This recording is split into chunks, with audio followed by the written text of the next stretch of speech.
Mm. Hello, welcome. This is Jonita D'souza. Welcome to Feminine Wisdom Bites Day 4. Wow.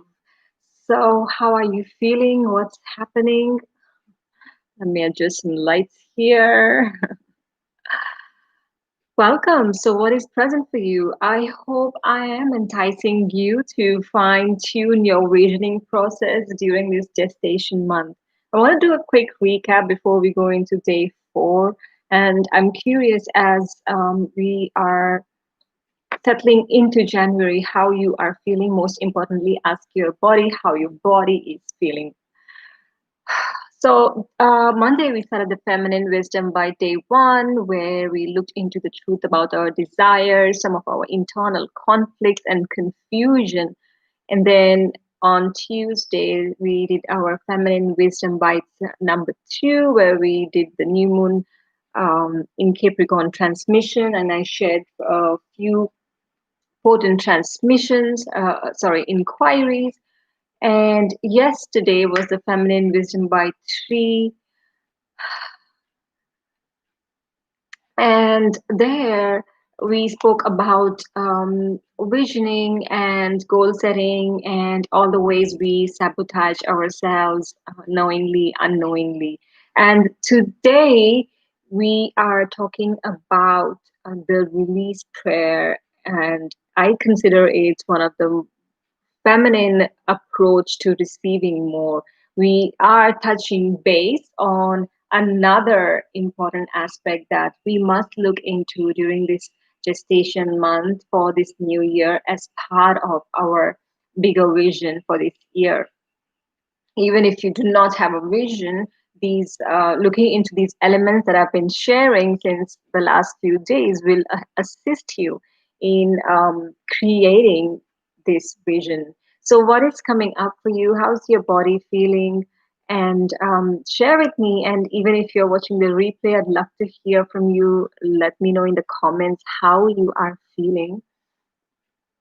How is your body feeling? And if you're finding any inspiration, any small nuggets for your feminine that you can utilize during this time, share with me. I'd love to hear that. So I always like to begin any session with what is present in our bodies, because that's a question we've got to ask ourselves as many times as possible. So let's take a moment here. What's present for you? Where are you joining from? Share with me. So what's present for me is a lot of frustration, I must say. Yeah, a lot of frustration. Um, I've had a very shitty day, so to speak. I've had a very shitty day, and hi, Bangladesh, great. So yeah, I have had a really shitty day, and I've been nothing that I had planned had gone according to the plan, and I've been tested to the limits. I woke up and I had arguments with people around. I ended up crying. My things broke down in the logistic level on my business, and um, so many things one after the other. And it kept testing me, literally. I was tested to the core today, and I'm feeling extremely exhausted right now, but I'm happy to show up and share. And interestingly, the only inspiration I had to come up and be present here is because I noticed that each day, as I'm sharing these aspects, different aspects with you, I myself am being tested severely in those aspects on that given day. So today, I have been reminding myself of this release prayer much more than usual, because I was literally in need, and there were moments where I was under my shower and I was like, okay, oh God, I've got to do this release prayer right now. This is the perfect moment. So it seems like so. Hence, today's feminine wisdom bite was obviously a sign from the goddess that I had to show up and share. So so that's what is present. Before we go into the release, I want to quickly touch point on one aspect of receiving that we miss out on. So yeah, I'd love to hear from you. What is present from for you, and um, are you noticing any signs around you? Are you noticing how your body is feeling and how your days are going, and what signs you are getting? Because what I know for sure is the more you do the work of the feminine, the more we begin to get signs from our body, our environment, because all of these things are working together to make us happen in deeper ways. So it's all perfectly imperfect and imperfectly perfect. I like to say.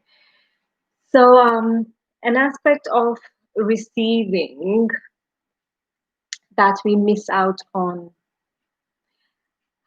We are a generation addicted to the doing. I don't think that I have to emphasize on that.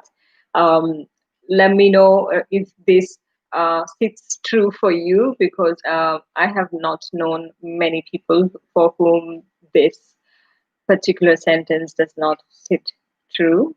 We are a generation addicted to the doing. We really have hard time to not do and just be. And somehow we have imagined or assumed that doing is equal to receiving.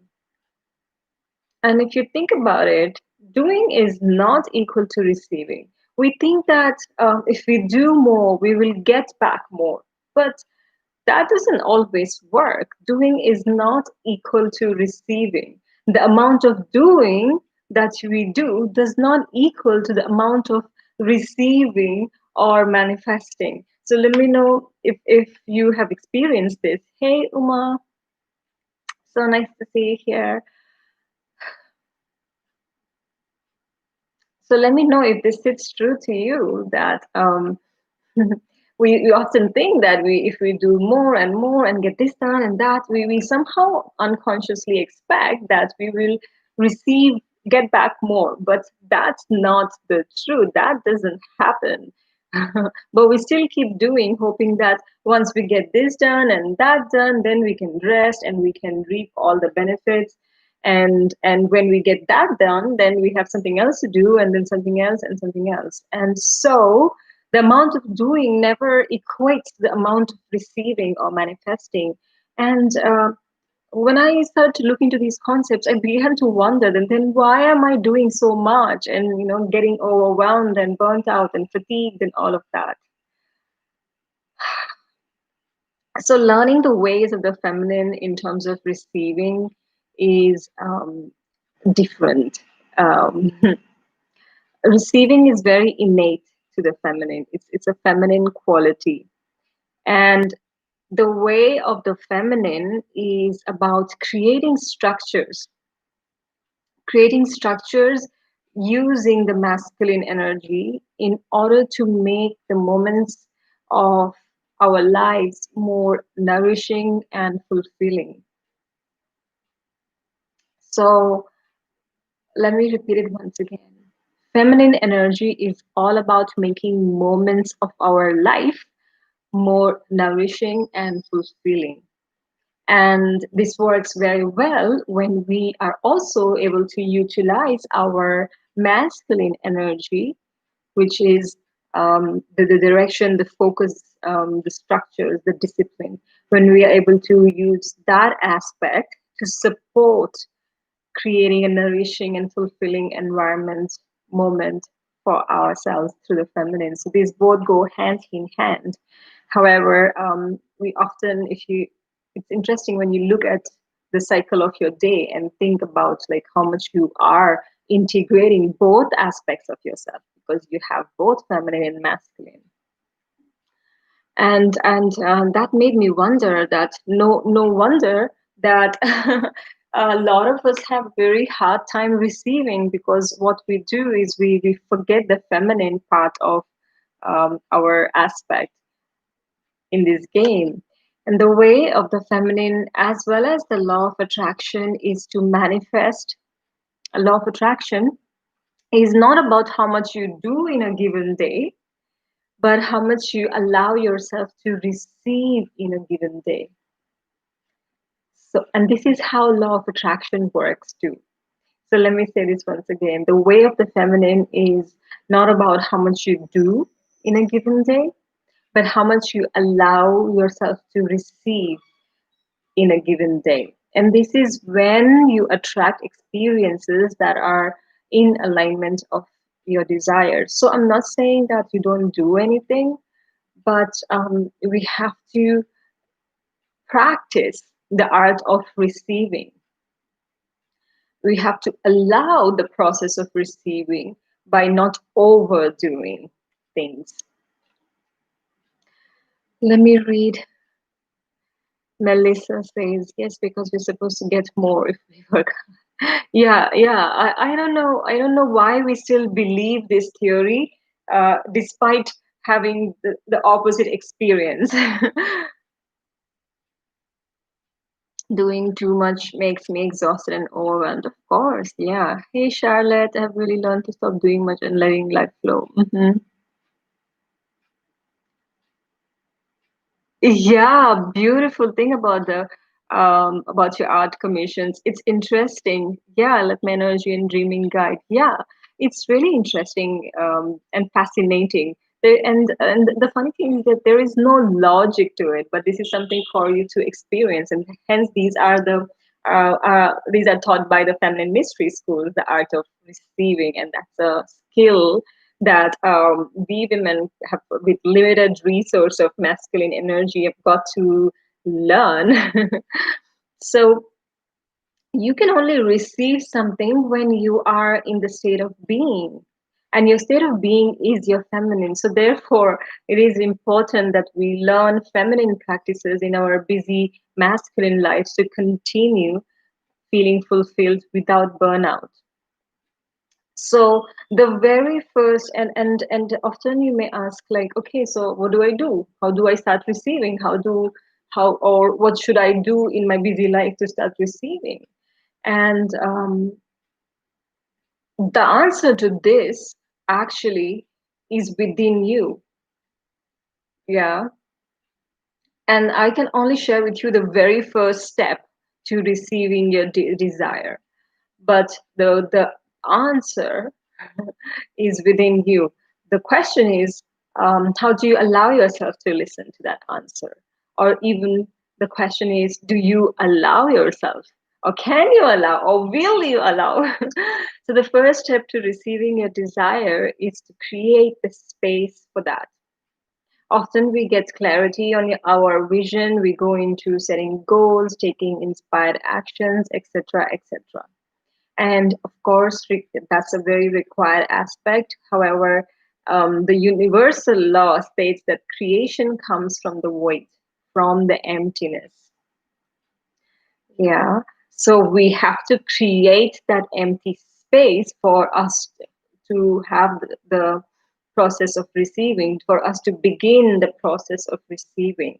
It's like planting a seed. When we plant a seed, we first dig a hole and we make space for the seed. Yeah, we don't think that way in our lives. We just don't put the seed, just throw it on the earth and leave it, and that's it. Yeah, we literally consciously intentionally make space for the seed, and then we begin to tend that seed by watering, providing manure, and which then grows into the plant and all of that. So this is the also same analogy that we can use to understand the very first step to receiving your desire is to create that hole, that space, that void, that emptiness, from which you will then begin to hear the answers to your questions, to your receiving process. So if let me know if this sinks in with you. And I'm also curious, if you're already doing this, then how does it look like? Share with me. I'm sure many of you have been practicing this. hearing this information and knowledge for a long time. So if you are, then share with me how this creating this space looks like for you, because if you write on the comments, maybe you will inspire some other women to learn that from you. So if you have a desire, you have to evaluate if you have space for that or not, and or how can you create space for that. Yeah, these are two things we have to think. Like we often think of even goals, and then we go into that without thinking that, okay, how, but do I have space for it?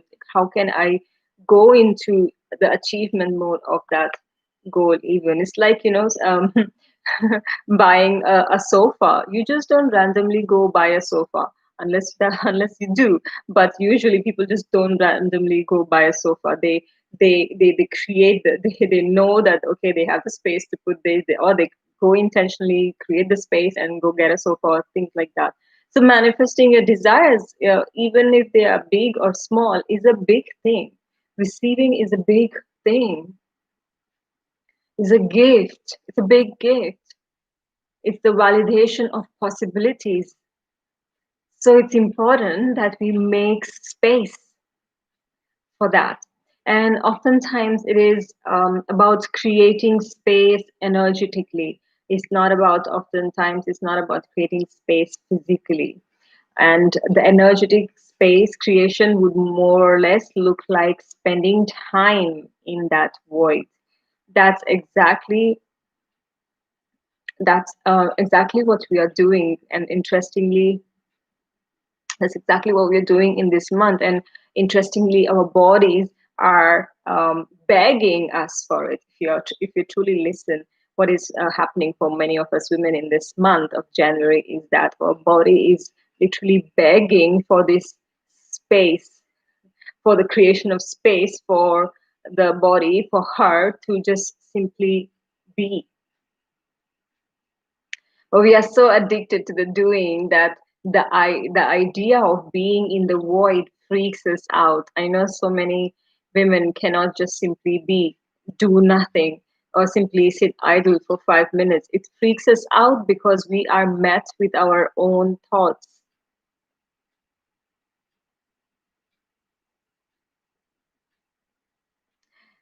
Yes, Charlotte, I like how you talk about magical life. Yes.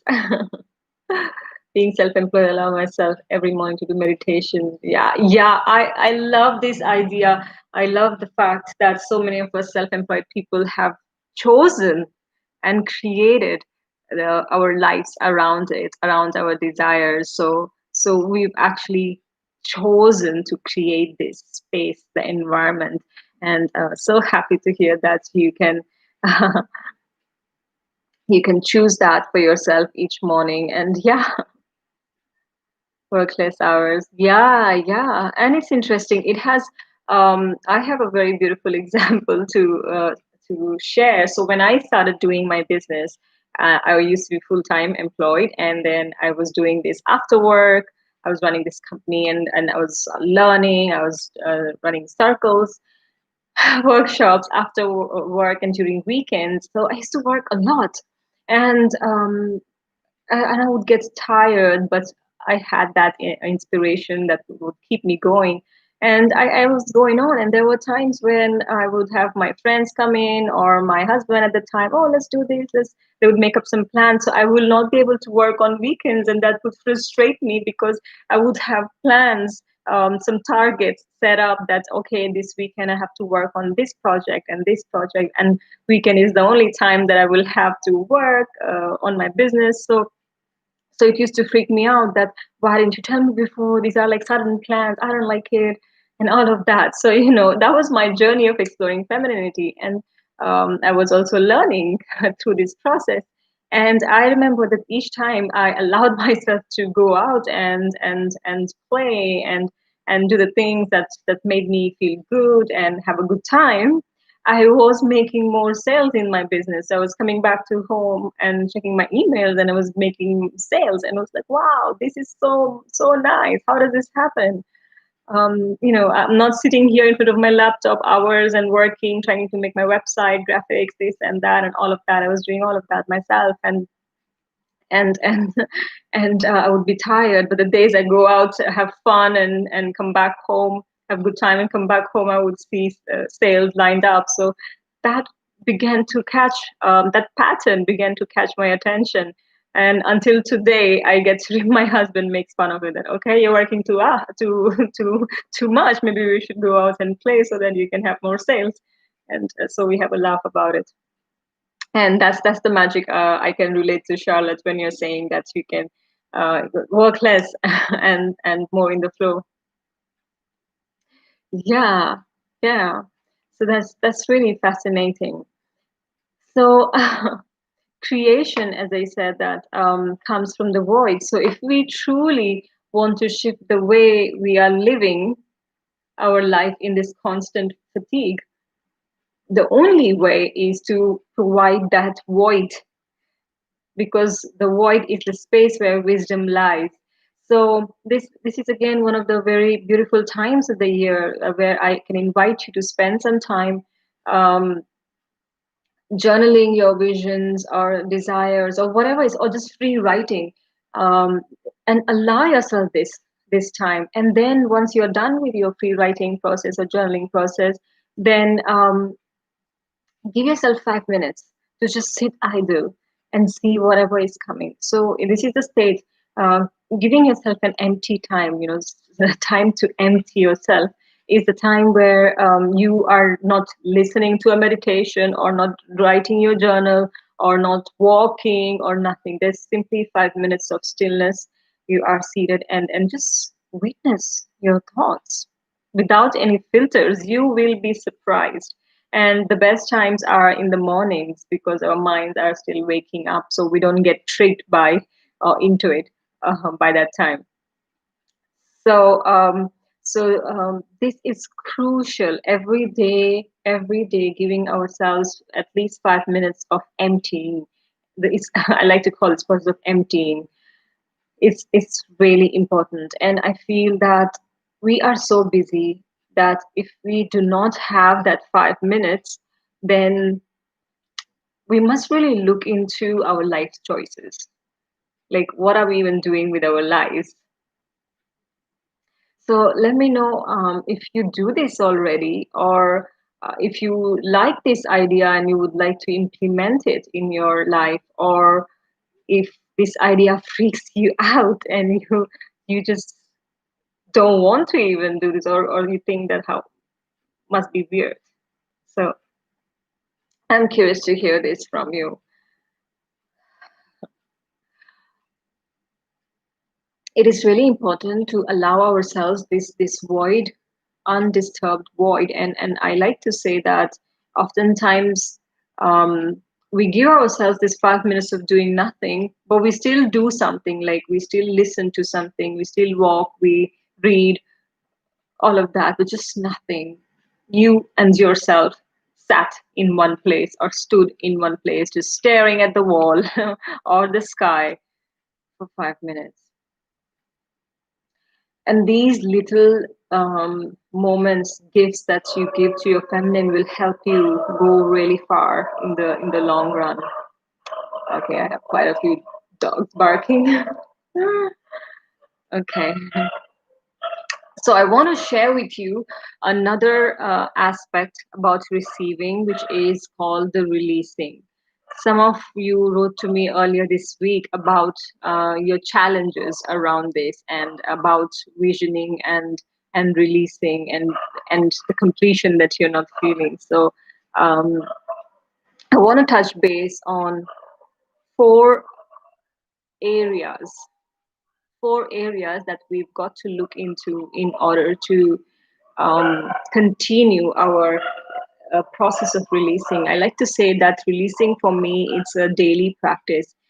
There are days in depending on my moon cycle. There are days where I go into this release prayer, especially during my new moon. Sorry, during my moon, where I am really tender like now. And then there are days when I go to different kinds of releasing practice, which could be based on breath work or movement and stuff like that. So, but what do we release? Yeah, what do we even release? So, one of the things to release on a regular basis is attachment. We keep doing things to get it. We become so possessive. We have a goal, or and we just go madly possessive about it. And I don't know about you, but no one likes possessive person. And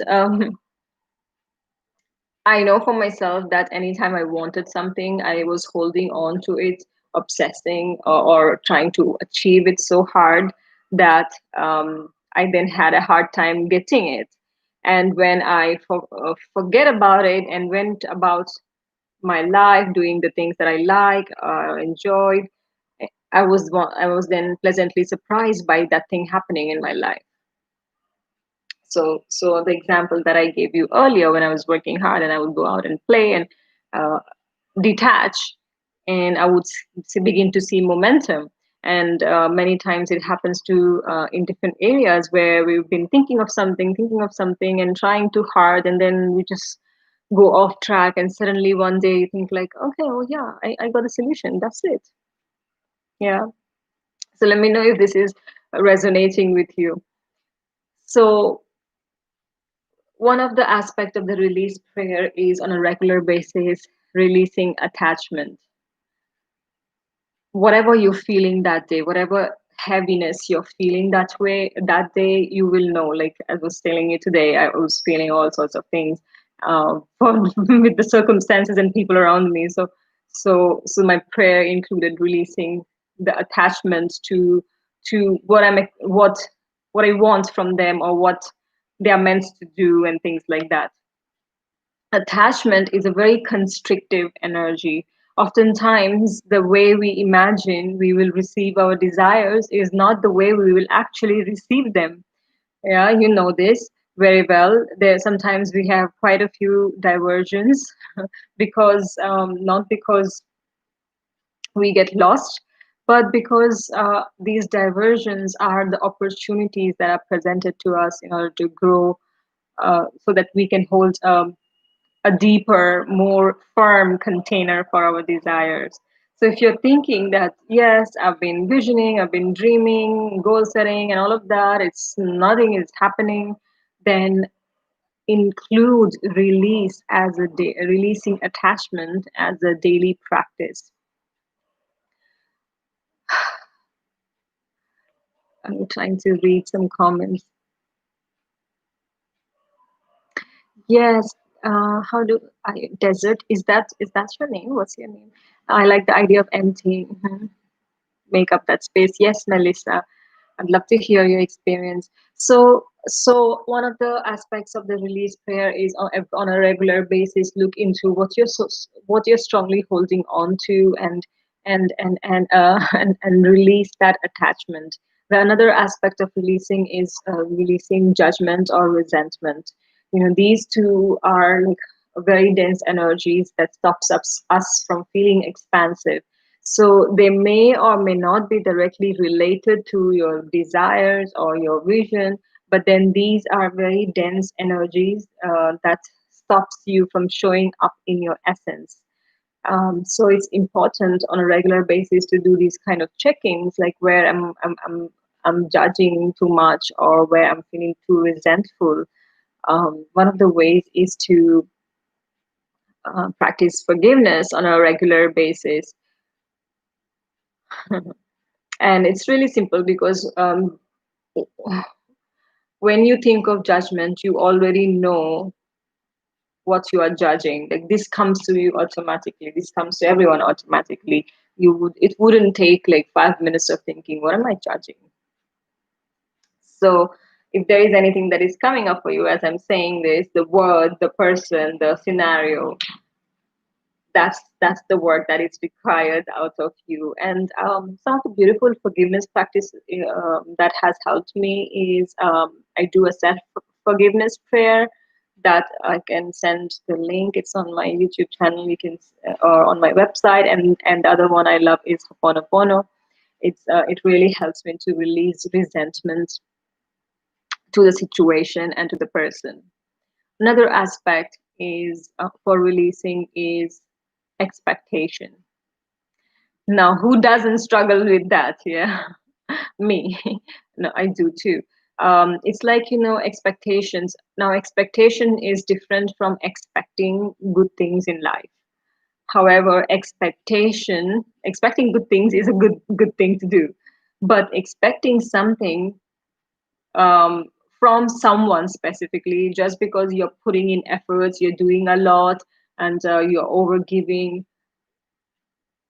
does not work. It's like you then become an accountant of the universe, of how much you're giving and how much you have to receive, and you are stuck in this calculation. And we have we this is human behavior. We have expectation ingrained in our animal brain, and that's fine. The only requirement is that we've got to become aware of this fact, that where are we expecting too much, that we've given our power away into that expectation, that we've given our happiness is attached to that expectation. And the fourth aspect of releasing is the need to know how. And this is also human nature. Very normal to have all of this on a regular basis, which is why for me the release prayer is a regular practice, as and when things show up in my life. And the need to know how is a very natural thing again to us. But what I'm trying to say is, these are the teachings from the feminine wisdom traditions, mystery schools, where texts are concentrated on activating the divine aspect within ourselves. And in Tantra, for example, it is about embracing our human nature as well as our divine nature. So, whilst you might be doing the human nature of setting goals and doing all the action steps and all of that, uh, we have to keep energizing our divine nature as well, which is learning these feminine skills. And our logical mind can never understand the workings of the universe, of the divine.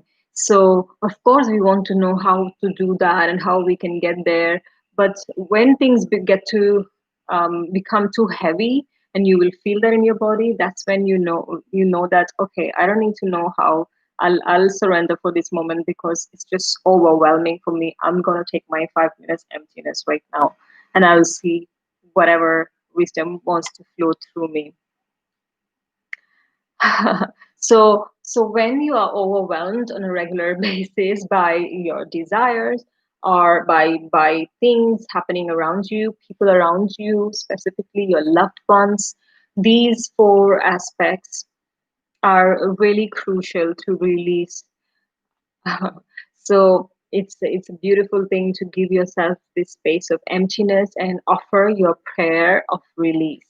And this prayer, there is no specific words to this, because you create it for yourself in that moment. But using these elements that I'm sharing with you, using these aspects, that you release attachment to this person or to this scenario or to this goal, that you release this expectation, that you release the judgment that you have, that is creating this scenario, or that is making you go crazy, or you release the need to know how. So these four aspects, I have it on my post-it note, and it's in my planner, and it is part of my daily uh, um, it is part of my daily planning sheet.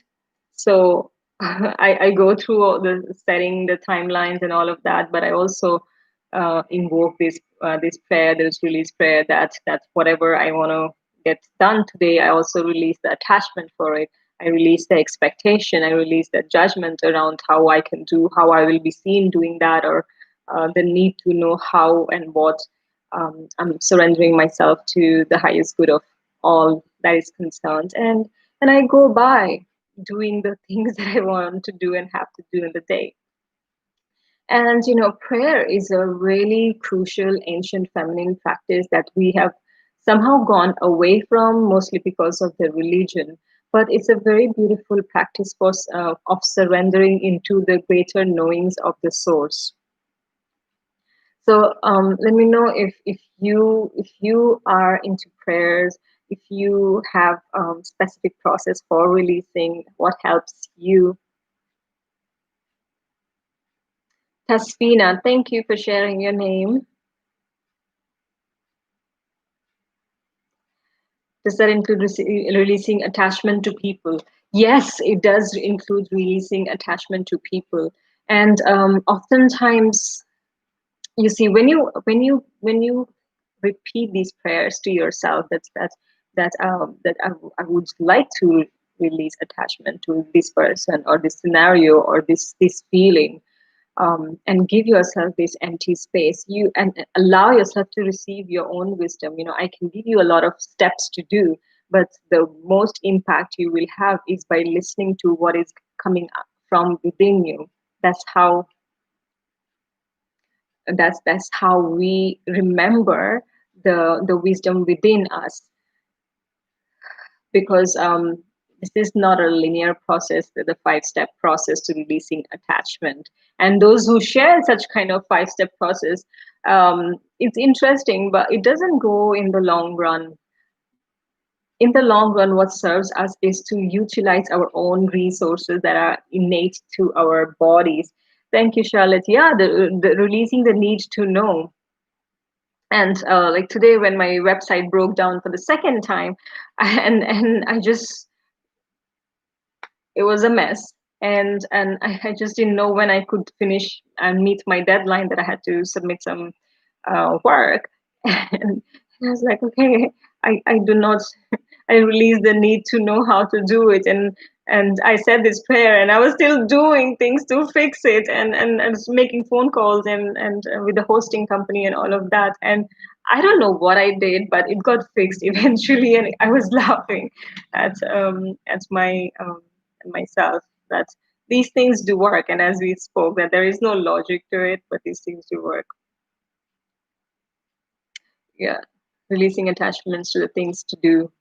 Yeah, it's as a daily practice, it's a good thing to set your targets for the day, your action steps for the day, and all the things that we need. For me particularly, if that thing is not in my diary, it doesn't get done for the day. I don't remember. I run 3 businesses and 2 other projects and all of that, and then I have a life too. So if I don't have anything in my planner, I just don't remember it. And so sometimes when I look at the planner, I get overwhelmed right away, and I'm like, oh my God, today is going to be a crazy day. But so I do my release prayer as part of my morning ritual when I look at the things that are waiting for me for the day. So oftentimes I don't wait for things to go wrong, but I begin from creating space. Let me know if you have any questions. With this, we come to the close. So, so also I've been speaking about the sensual lifestyle visioning process, and that also has pool of resources that you can use as daily prayer to release, to let go of your fears, doubts, struggles, in ways that you are reminded of your human as well as your divine nature. Not trying to judge your mind, not trying to judge your circumstances and the things that go wrong in your life on a regular basis, but trusting your feminine wisdom. So the essential lifestyle visioning process has um, resources and tools that you can use each day, including embodiment practices for the feminine and the masculine. And I will be sharing more about it tomorrow. As I said, that I just couldn't get my website to work the way I want to. So I will be sharing more about it tomorrow, so you can have a look. I'm trying to read comments. Melissa, I'm so hard on myself, so releasing the expectations. and being open to that unknown is an exciting idea.